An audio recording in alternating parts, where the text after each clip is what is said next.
When the choir voted for pieces to start the prom concert, Zadok the priest won your vote, but there were so many votes for Edgar Bainton's And I Saw a New Heaven that it was suggested that we include this as well. I was delighted for two reasons. One, because it's a favourite piece of mine, in my top 20 if not quite on my desert island, and two, because the only available orchestration is by me. I did this orchestration in the late 80s as one of the papers for an advanced conducting diploma. I passed the orchestration, but not the rest of the qualification. However, since then the Bainton Society has kept the orchestration on its books, and it has been performed from time to time.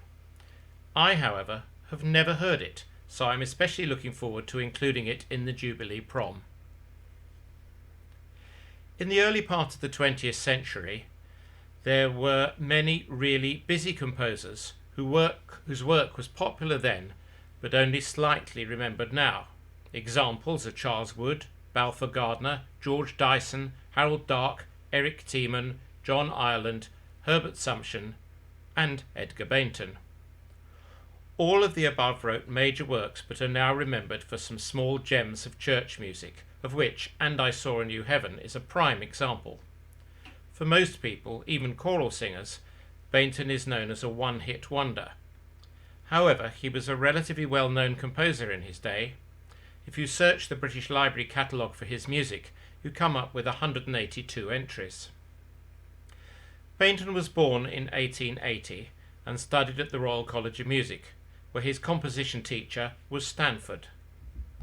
At the age of only 21, he became piano and composition professor at the Newcastle Conservatory, going on to become principal there in 1913. Interestingly, the internet yields no information at all about this institution.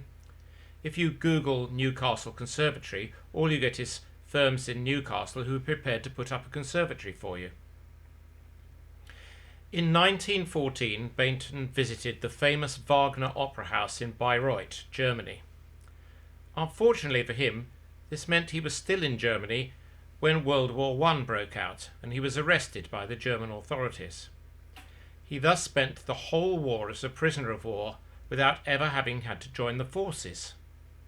In the POW camp, he met another composer, the Australian Arthur Benjamin. And here's a great piece of trivia. Arthur Benjamin had been a pilot and was shot down.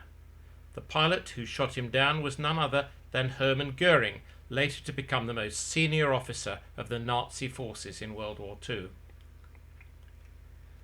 Bainton returned to his job in Newcastle after the war and remained there until 1934, when he was invited to become principal of the Sydney State Conservatorium in Australia. He was well respected during his time there. At one point he apparently turned down Schoenberg for a job, thinking he was rather too modern. While he was there, he conducted the first ever concert at the Sydney Symphony Orchestra, which nowadays is the resident orchestra at Sydney Opera House. His daughter Helen played viola in the orchestra a few years later.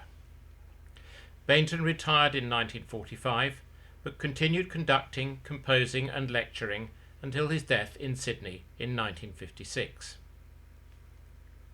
His daughter Helen Bainton wrote a biography of her father, helped to collect his works into the library at the Conservatorium, and until her death in 1996 was a great support to anyone inquiring about his music, including the 21-year-old Guy Turner, with whom she exchanged letters, and more importantly, Michael Jones of the Bainton Society, who has worked tirelessly over the years to collect, promote and record Bainton's music. Bainton wrote in most of the major forms: symphonies, operas, chamber music, tone poems, songs, anthems and a number of choral works, including commissions for the Three Choirs Festival. Two of his choral works have especially eccentric titles: The Vindictive Staircase and The Dancing Seal. I have conducted The Dancing Seal, which is rather a good piece. Partly thanks to the hard work of the Bainton Society, lots of his music has been recorded. It is not groundbreaking stylistically for its time, though it's no less out of date than, say, Rachmaninoff, but the orchestration is skillful and colourful, and the vocal word setting is excellent. From this last album cover, you will see that our friends the late Tony Goldsteiner and his wife and duet partner, Caroline Clemo, have also recorded Bainton's music. You will remember the recital they did for the choir, including the Carnival of the Animals, and that they accompanied my first concert with BDCS as a duet, and Caroline, of course, played for our concert this time last year. So now here is some of Bainton's music to listen to. Firstly, here is a track from an LP that my chamber choir, the Tudor Singers, made long ago in 1982. We recorded And I Saw a New Heaven and two other anthems, both of which were out of print at the time. One of these is Open Thy Gates, a lovely setting of words by Robert Herrick. You can follow the score as you listen if you wish.